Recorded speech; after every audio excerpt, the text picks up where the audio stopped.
Hello friends, welcome to another video in the same series, the series that we call Laws in Banking and Finance. We are still at Module 1 covering banking related acts and various enactments. In this video, we are going to discuss the Banking Regulation Act 1949. As in the previous videos, I'd like to reiterate that this is one of the most important, in fact, you could easily call it the most important act in the Indian banking scenario, and certainly the most definitive one. This act defines the structural framework of Indian banking system. This act, by its definition, applies to all the banking companies in the country and the cooperative banks as well. However, primary agricultural credit societies and cooperative land mortgage banks do not fall under the purview of this act. Primary agricultural credit societies, for the people who have worked in agri intensive branches or rural areas, know that there are these primary agri credit societies that lend to farmers and perhaps are successful because they are very easily accessible to the farmers. And now we move forward to discuss the coverage of this act. This act tries to define almost all the operational aspects of banking as a business. Some of these are the rates of interest, the banking licenses, the cash reserves, the voting rights of banks and within the banks, their shareholding and directorship,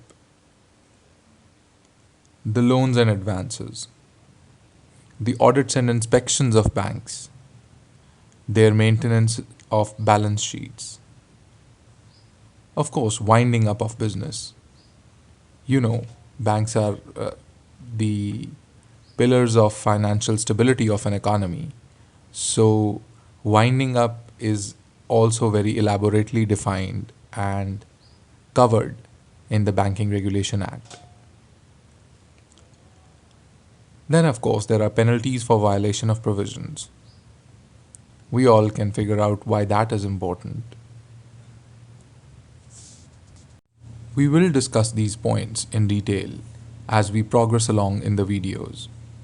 As of now, I think we have come at a stage where there are certain initial clauses that we need to look upon. These points were discussed in the previous video. If you've not seen it, I would suggest that you go watch it. Anyways, remember, in the previous video we discussed in the very definition of banking under section 5B of the BR Act that deposits given to a bank may be repayable on demand or otherwise and withdrawable by check, draft, order or otherwise. So, at this point, there is this clause that we need to understand. And that clause is of the withdrawability of deposits by a check. There is another clause in the BR Act itself that says no organization other than a bank can accept deposits withdrawable by check. Remember, which is why we had discussed that certain organizations, although they accept deposits, cannot be banks. Well, one of those reasons is that those organizations cannot let you withdraw your deposit through a check. Are you getting it? If you have deposited your funds with some finance corporation, they will not issue you a check in their name that you can just give it to them and ask for your money back. For example, if you have an account with the State Bank of India gives you a check It's this kind of a legal tender by which you can get your money back by presenting that check to them. And this provision under Section 49A of the BR Act is available only to banks or banking companies. तो अभी जैसे हमने देखा कि सिर्फ banks are allowed to accept deposits from public that are withdrawable by check. Now let us come to the second important clause. This one is about licensing of banks. Well,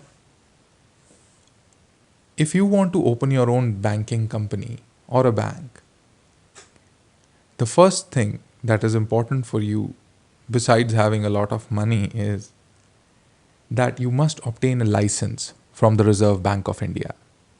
And ye condition has been applied under the clause 22 of Banking Regulation Act. That is, it is necessary to have a license from the Reserve Bank of India to commence or carry on the business of banking. And Section 7 of BR Act ये कहता है that the word bank, banking and banking company, these three words cannot be used by any other person or company. So this is a tiny clause that you also need to keep in mind. चलिए देखते हैं कि वो list of permitted business क्या है. Some of them are going to be self-explanatory and some I am going to elaborate upon in this video itself. However, कुछ ऐसे भी होंगे business that would probably come out clearer as we progress along in this course, that is in videos to come. So don't worry, let's just go ahead and see what they are. So the first one is borrowing, raising or taking up money. We all know what that means. The second one is lending money with or without security. Security is this form of collateral that the banks tend to take. And banks do have loan schemes where they lend money and they do not ask for a security. For example, in education loans with lesser value, banks at times tend not to take any other security. And a loan with security would probably be, the simplest example would be a gold loan, where you take the gold from the customer and lend money to him against it. Let's see the third one. Yes, this is the one where banks can enter into transactions warranting bills of exchange, hundis, checks, promissory notes, drafts, debentures, warrants, railway receipts, certificates, scrips, other instruments and securities which are transferable or negotiable, or even not. I know some fancy words have been used in this slide, but I can assure you that we are going to cover them very thoroughly. So the idea right now is that these are the instruments. Some of them are negotiable, some of them are transferable, some of them are not. And banks can enter into transactions using these instruments, as it has been permitted under the Section 6(1) of BR Act. Okay, the next one is negotiating of loans and advances. Well, we all know what that means. Then there it says buying and selling, dealing in bullion, and buying and selling of foreign exchange, including foreign notes. Well, there are branches of different banks. It is generally written an NRI branch, where NRIs can deposit their forex, and in return they can buy currency of the choice that they want. So banks have the permission to do that. Then there is buying and purchasing and selling of bonds, scrips and other securities, collecting and transmitting money and securities. See, with securities, banks have big resources of money. So at times that money lying with them has to be invested somewhere. So this is where banks would probably want to buy bonds and scrips and other forms of securities for that money to give them a valid return. So this also has been permitted under the BR Act. Then it says providing safe deposit vaults. Safe deposit vaults, in the simplest term, known to public, are lockers. That is, banks have been permitted to provide vaults where people can safely deposit their items.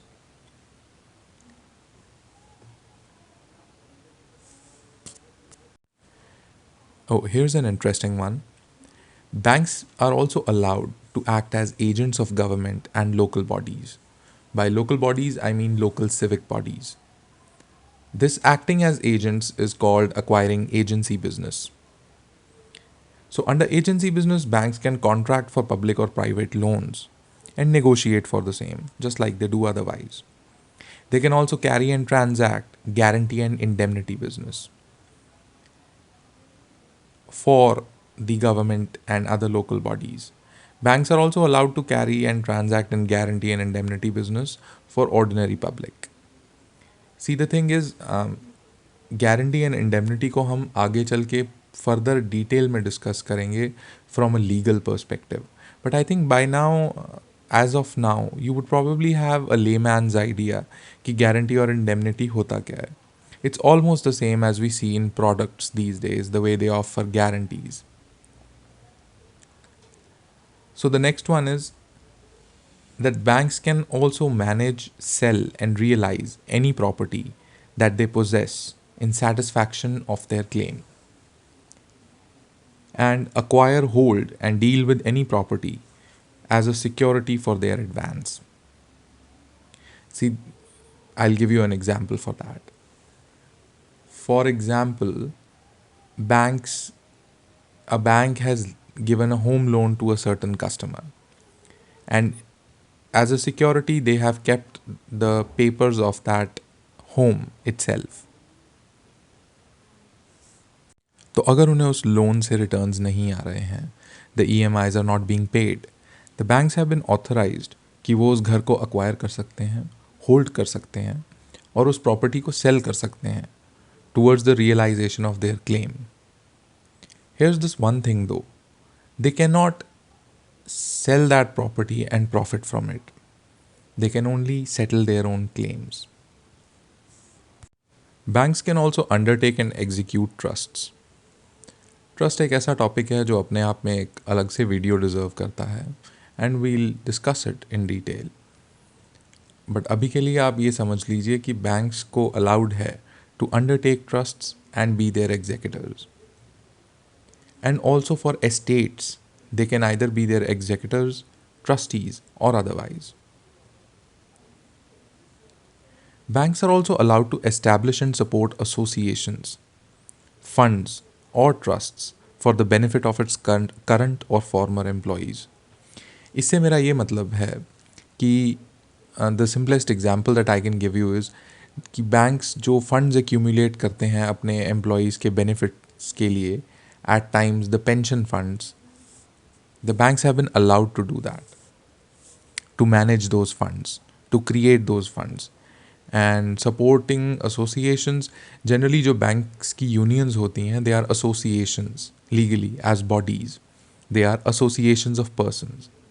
So banks have been authorised to establish them and support them. And also, banks have been authorized that they have to undertake any business specified by the central government from time to time. Example could be leasing and factoring and other stuff. चलिए अब एक नज़र prohibited business पे डाल लेते हैं. Prohibited business section 8 में describe किए गए हैं BR एक्ट के. Some of them are engaging in trading activities or undertaking trading risks. That is, trade में क्या होता है, आप एक जगह से बाय करते हैं और उसको हायर प्राइस पे सेल करने की कोशिश करते हैं, right? This is what banks have been forbidden. And also they are not allowed to undertake such trading risks. They can not buy, sell और barter goods. This has been strictly prohibited. तो यहीं से मैं उस clause पर वापस आऊँगा where I was saying that banks are allowed to manage, sell, and realize any property towards the settlement of their claims. Section 9 ये कहता है that a banking company cannot hold an immovable property, howsoever acquired, except in case of its own use, for a period greater than 7 years. Although RBI can extend it for further 5 years if it feels necessary. That is, जहाँ मैंने कहा था कि bank उस घर को acquire कर सकता है, बैंक उस घर को अक्वायर कर सकता है जिससे उसको रिटर्न्स नहीं आ रहे हैं, जिसके अगेंस्ट बैंक ने एक लोन एक्सटेंड किया था, बट बैंक उस घर को 7 साल से ज़्यादा के लिए नहीं होल्ड कर सकता है. आरबीआई से परमिशन लेकर उस घर को वो मैक्सिमम 12 साल के लिए होल्ड कर सकता है.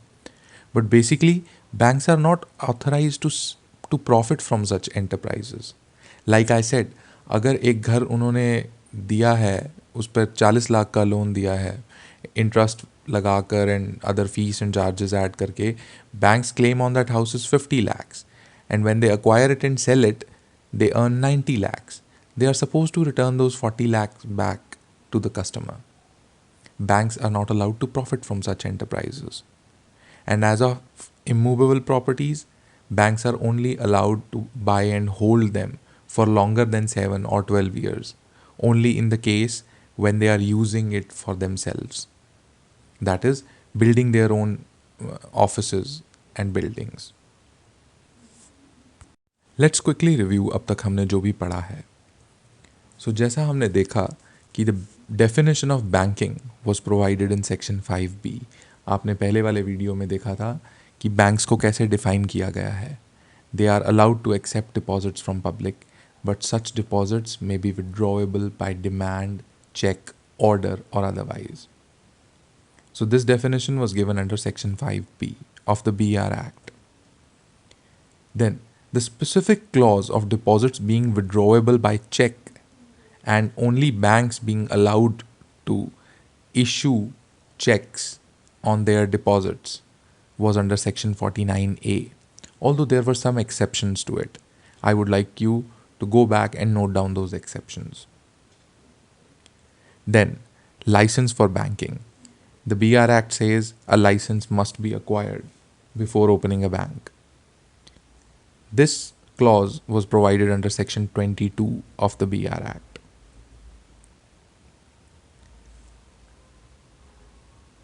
Then let us come to permitted businesses. Permitted businesses were given under section 6 clause 1. The entire list, some of which we have discussed, some of which we will discuss in further videos, like the terms that I have promised you. Then there was a prohibition under the BR Act to use certain words only in case of banking companies. And those 3 words were bank, banking और banking company. ये prohibition BR Act में लगाई गई है section 7 के under. Section 6 में permitted business थे. Prohibition for the use of those 3 words section 7 में आता है. And prohibited business की list आती है section 8 में. And in that prohibited business, we also discussed that banks cannot hold an immovable property for a period longer than 7 years, and an extension of 5 years can be provided by RBI for the same. This clause came in section 9. So this is almost chronological. You can probably arrange it in your head or on a piece of paper. For now, I think we gathered a lot of data.